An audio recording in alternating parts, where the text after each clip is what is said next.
Okay, I think we're back. For those of you who have been patient enough to stick around, thank you. I had to reboot my entire system. I honestly don't think it was my end, but nonetheless, here we are. So welcome to Voice Essentials, and I hope that we can spend the next few moments together now that we've hopefully got, seems to be working, everyone's jumping in. Hello Karen, we've just had some massive technical issues for the last 15 minutes. Thanks for those of you who are sticking around or who have stuck around. We're going to talk about vocal warm-ups today, and I'm really looking forward to spending the next few moments with you. You'll notice I've got headphones on because I may need to use the keyboard. We'll see how we go. Dana has jumped in from Washington DC. Nice to see. Yeah, let everyone know where you're from. Let everyone know, what time it is in your part of the world. Let everyone know what the weather's like.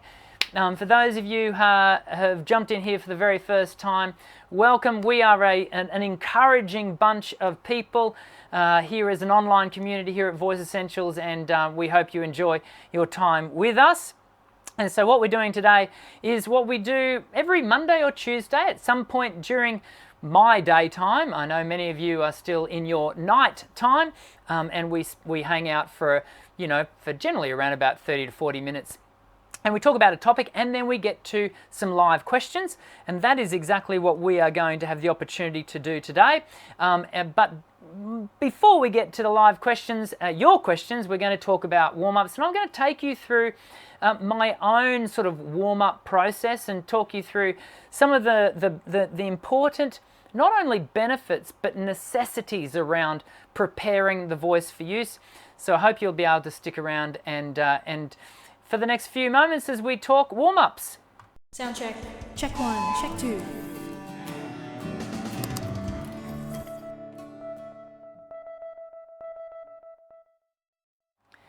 So I have a prop today. This is, I'll bring it in nice and close. This is a product we have in Australia. In fact, I've got the packet here. This is a product we have in Australia called Bluetack.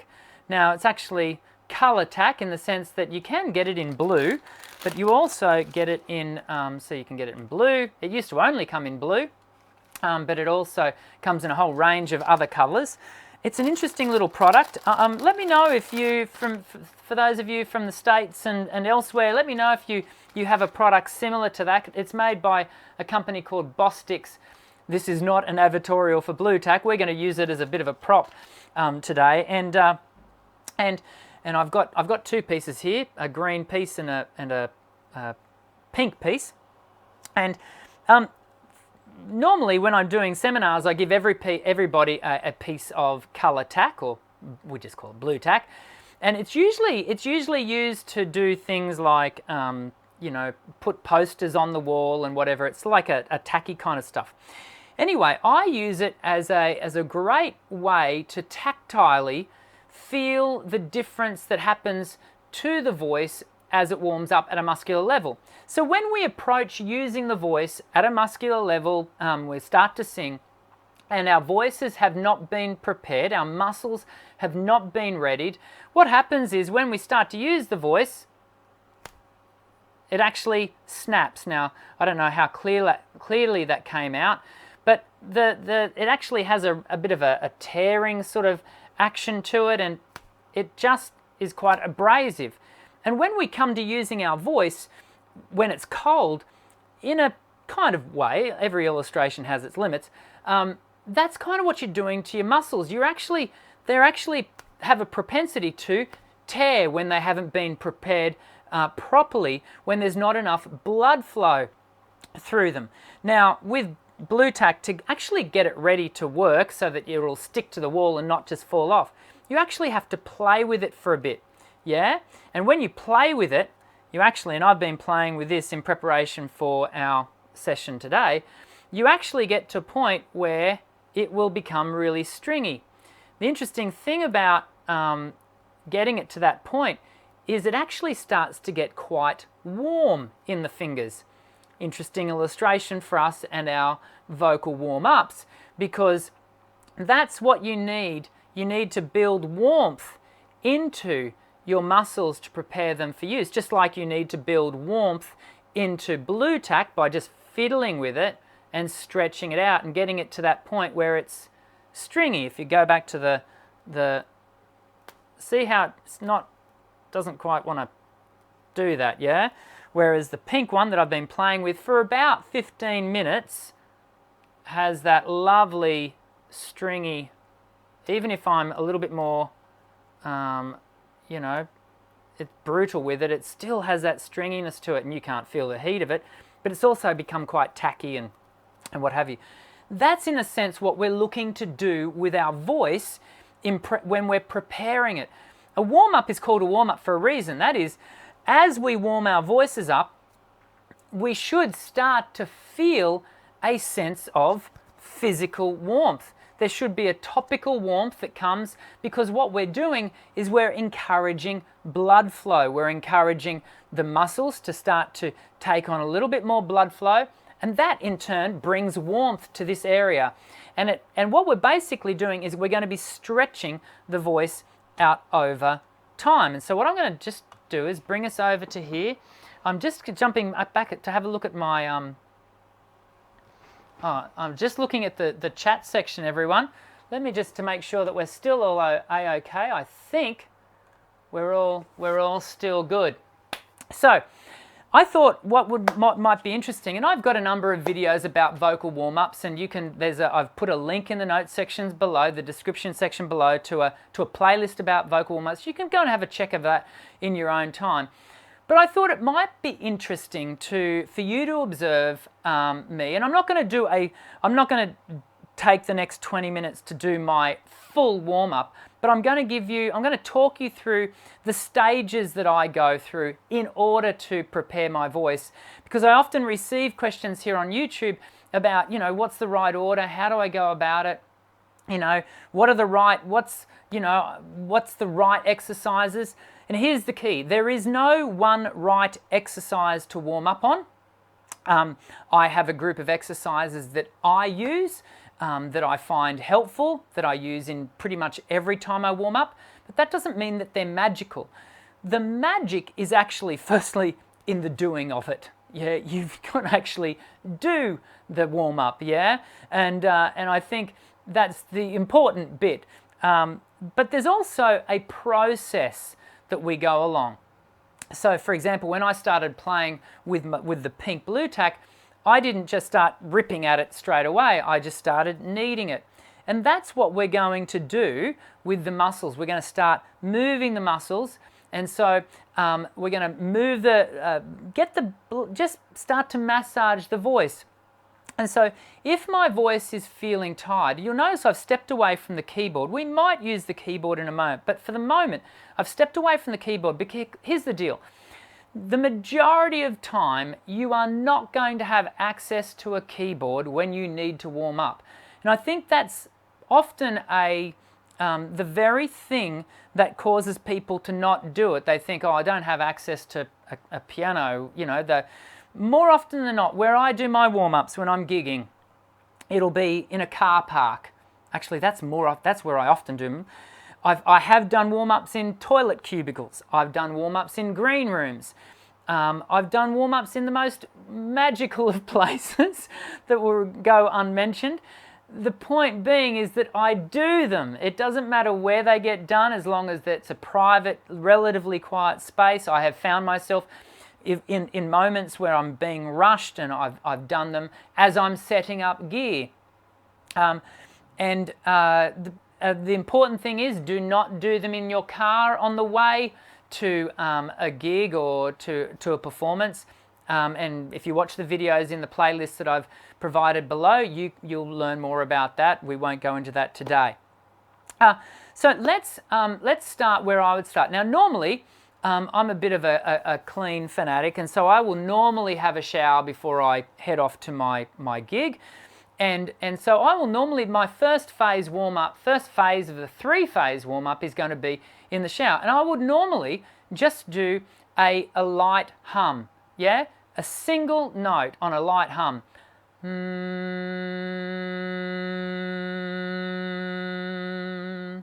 Now I'm not pushing. You'll notice I'm not driving the voice. It's just a single note.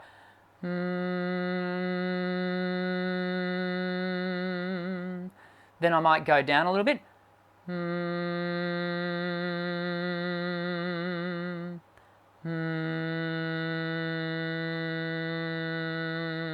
Now the important thing is it's got nothing to do with pitch. I'm not thinking about pitch.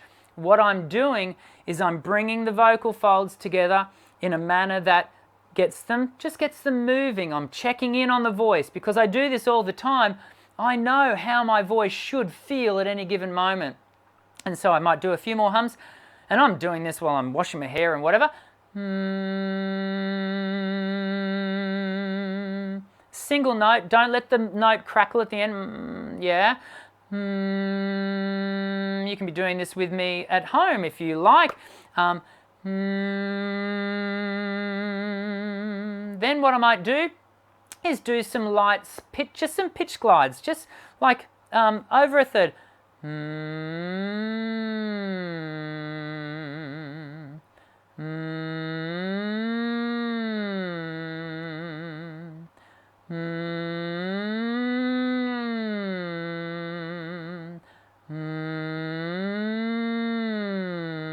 Notice that I'm not driving the voice. This is not about creating big sound. This is just about getting the voice moving. The reason I like to do it in the shower is that it's a very resonant space. That's why we all sound fantastic in the shower. It's a warm space, so I'm helping to generate warmth. And also it's a very humid space. And so I'm starting to breathe in some steam, which is in turn not in an overly topical way, in the sense that we're not going to put the voice at risk of vocal fold hemorrhage because we've over warmed and over steamed, but it's just enough to get the voice moving. I might then do some 5-note scales on hum.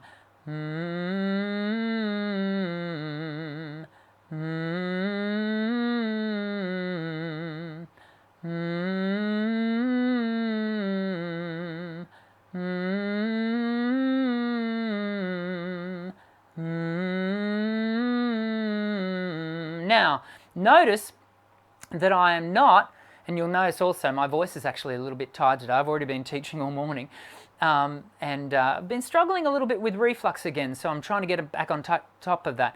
All the more reason to be doing a good warm-up now. You'll notice that in the shower phase, we're not taking the voice out over an octave. Yeah, it's actually quite limited. It's all about getting the voice just moving. It's gentle. It's supposed to be very easy on the voice. And so that would end phase one. I might do in the shower, depending on how the voice is feeling. I might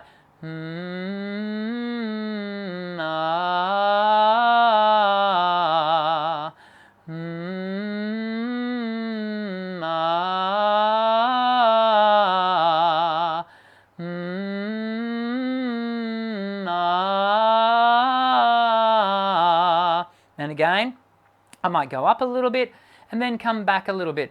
Now, because I do the same thing every time, I know exactly how my voice should feel when it's in prime condition.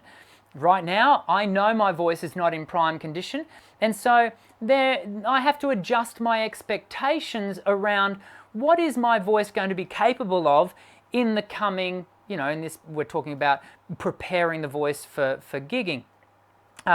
You may choose, in fact, most of you aren't going to go and have a shower before you prepare the voice for your vocal workout at home. And so phase one is something that you probably won't do. But certainly if you're going to a gig, it's a great thing to do. So then we come to phase two, and in phase two, a lot of people immediately go to the idea of singing a song, yeah?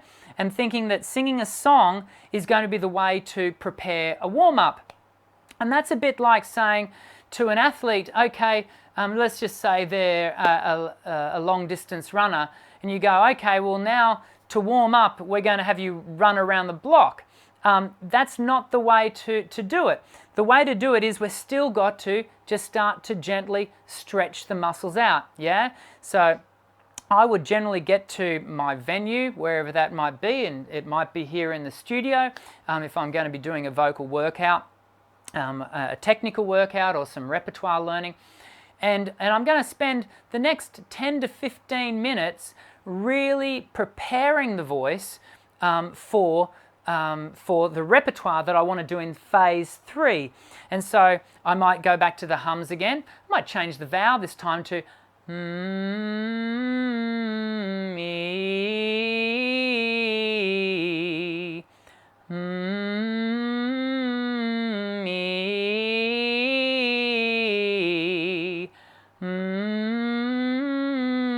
me,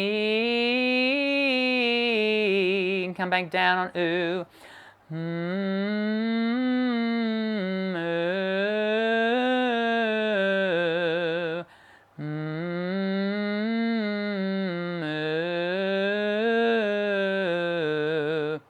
okay, and so you can see I'm just starting to slowly get the voice moving. The benefit of the hum is that it causes us to think about having the voice up and forward, having it sit in the mask and having it be not pushed forward but placed forward. As I'm doing the hum, I've got a nice buzz behind my lips, and I'm also being conscious about the position of my jaw, that I'm not clenching, but equally I'm not overly opening. I'm keeping my tongue nice and forward, and I'm working on the sense of shape and space at the back of the throat, which is changing in accordance to the vowel that I'm choosing to work on. And we refer to hums do sit within the group of exercises that we refer to as semi-occluded. And the next activity that I would normally go to is another semi-occluded activity, which is on an NG, which starts to activate the idea and area of twang. So for those of you who are interested, you can jump over to my channel, have a look more, go looking at the videos that I've got there on twang. But enough to say, twang is simply a clear focused resonance that gives a bump, a lift in around about the 2.8 thousand kilohertz region for the voice. Again, allows it to cut through, but the benefit of it for us in a warm-up is it also causes the vocal folds to really come together in a nice clean adduction, a nice clean complete activation. So we might choose to do an NG on a sing. You'll notice I've gone down a little bit lower this time. Sing, sing, sing, sing. Twang activities fell out of favor about a decade ago because what was happening was a lot of people were overdriving, too much air pressure behind it. Notice that the way I'm using it is very level. It's not pushed. It's not sing where everything wants to lock up. Sing. The air pressure is significantly reduced. There's no drive, no push. And as a result, my voice is able to sing, sing, sing.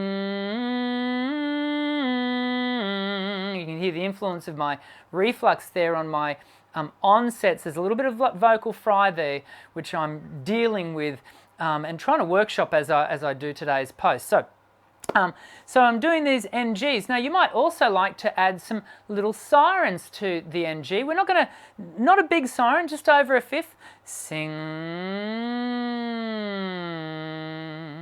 sing, sing, sing.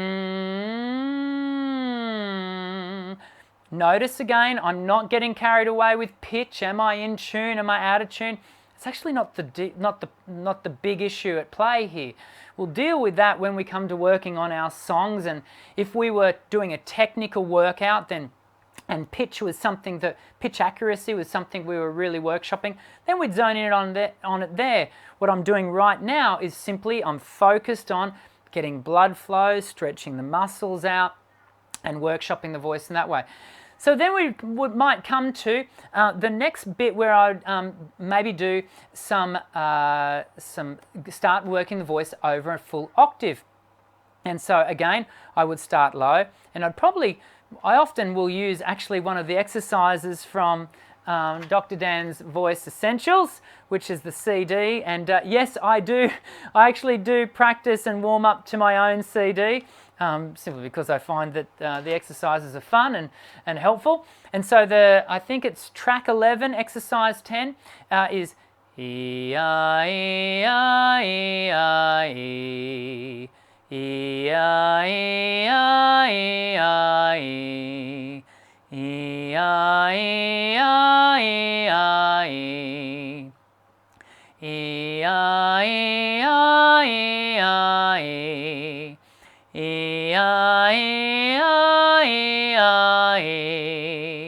E-I-E-I-E-I-E. E-I-E-I-E-I-E. E-I-E-I-E-I-E. So we're starting to take the voice out over that full octave. Another one we can do, which is the next exercise on the CD, track 12, exercise 11. Ya,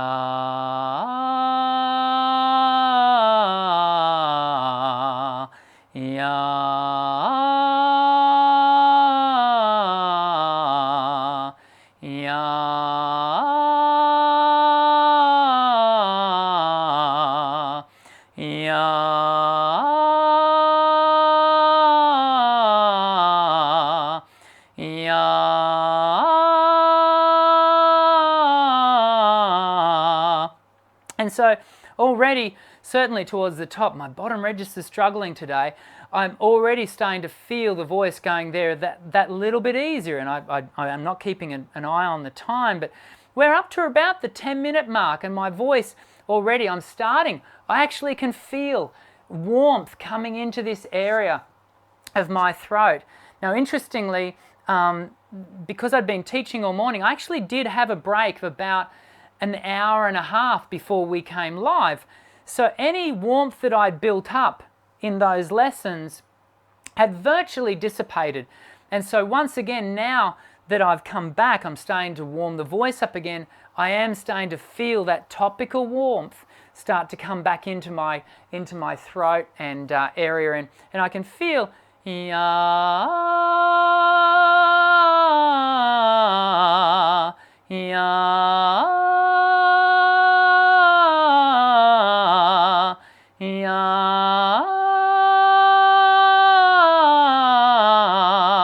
my voice is, especially in my upper registers, is starting to work and feel far more agile. And that's essentially what we're doing with the Bluetack, yeah? Well, this has actually started to go cold again. And so it's not as stringy as it once was, and therein lies a lesson all by itself. But that's what we're starting to do with the muscles, yeah? We're starting to move it out. And then I would do some lip bubbles. And I usually use the 9-note scale on the exercise CD to do lip bubbles. And so it's just...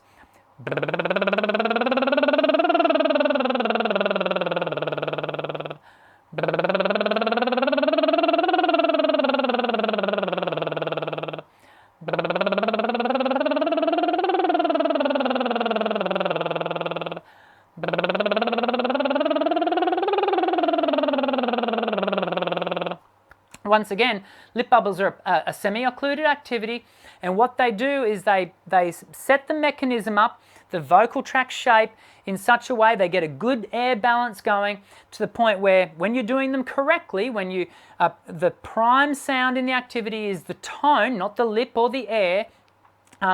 They really do, again, they have the vocal folds come together in such a way that they're massaging each other, they're activating and encouraging full closure. And so that's a great activity, and you can even do some sirens on that.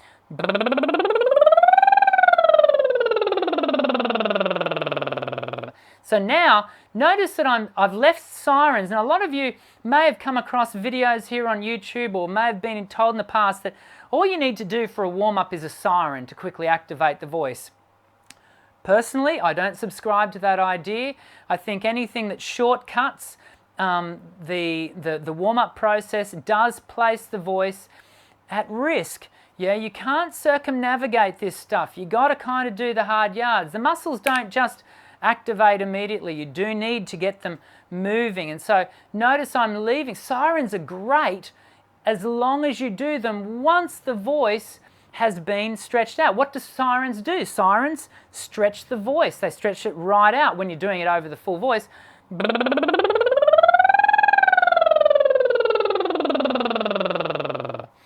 And then I generally finish off by doing, for those of you who are old enough to remember Grover from Sesame Street, he would draw on the screen with his Grover finger. I don't have that technology available to me right now, but I usually call this the Grover finger, and I do a siren in 3 movements. So it goes like this.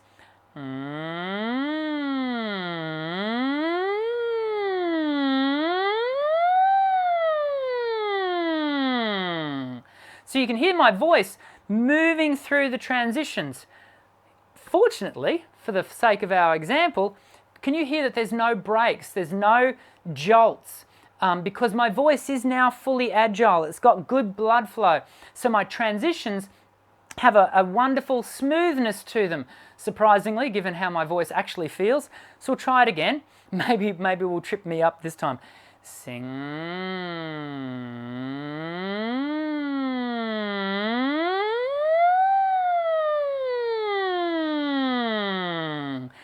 Nope, it's still nice and smooth. So there's the benefit of a good warm-up. And so what I would do is I generally finish off phase 2 of my warm-up with 3 or 4 of those. I'm wanting to make sure, have I got the voice nice and supple? Is it able to move? And then, only then am I ready to sing repertoire. Only then is my voice ready to actually activate onto singing a song. And you know, that way too, I'm not going to overdrive the voice. It's not going to be feeling like I'm pushing an elephant up the stairs because there's not the blood flow to move with agility over any said melody. That being said, whenever I'm doing certainly here in the studio and I'm doing my own practice, I do actually have a couple of songs that I'll often use in a sense as a warm-up, which are relatively contained in their melody structure. So they're not big, you know, full melodies, and they are just a melody, you know, relatively. So one I use is an old Negro spiritual called Give Me Jesus, and I'll use that, and then I often use Broken Vow, the Josh Groban piece, just to get the warmth and get everything feeling. The songs will be different for you, and you don't have to do a song, but that's how I do it. Gee, I hope this has been helpful to you. And as I was preparing for today's hangout, I thought, you know, might be helpful for us to just go through this together. And I know I've done videos on this before, but I thought it might be helpful for you to see this is exactly how I warm up pretty much every time, you know, and my personality does lend itself to not getting bored with the same stuff day in, day out. You might be different. You might want to choose different exercises. Remember, the magic is not in the exercise. The magic is in making sure that you gradually build that agility into the voice. Gradually over time, stretch the voice slowly out over around about 15 minutes is a good marker. The magic, remember, the magic is in the method. The magic is in the doing of it. You must be disciplined enough to do them. And the benefits of a good warm-up, not only are you going to sing better in the gig, but the benefits of warm-up have also been shown to improve fatigue rates during the gig and also to improve recovery rates. So your voice is able to move lactic acid on much better as a part of a good cool down, which for those of you who are interested, a good cool down, which is again something you have to be disciplined in doing when you sing, is working the voice in exactly the opposite direction. I start with sirens, I go to bubbles, lip bubbles, and I might do some tongue trills, and and then I'll go into octaves, and I move down into NGs and then into hums, and I bring the voice back to the place that we started. So there you go, that's my warm-up regime. There's nothing, I got to say, I don't think there's anything overly spectacular about it, other than I am disciplined in doing them. And I really want to encourage you to do them as well. Let's jump back over to the main screen, and we'll answer. I think we've got time. Whoa, we've only got time to answer. We're only going to have time to answer one question, so hopefully it'll be yours. Give me a moment while we come back over here. And let me go to this one here. We've had, whoa, gee, there's been some really good activity here, everyone. Thank you for being so active and hopefully encouraging to each other. We're not going to have time to read through it too much. Let's go to Kivel Spandan has said, Dr. Dan, I've never heard you singing. Yes, I do actually sing. There you go. Who would have thunk it? Music Lover 700 reckons he does some singing tips videos on his channel. That's great, Music Lover. I saw a singer in crew. I'm just looking for a question that have we got any questions here that we can look at? Bear with me. No,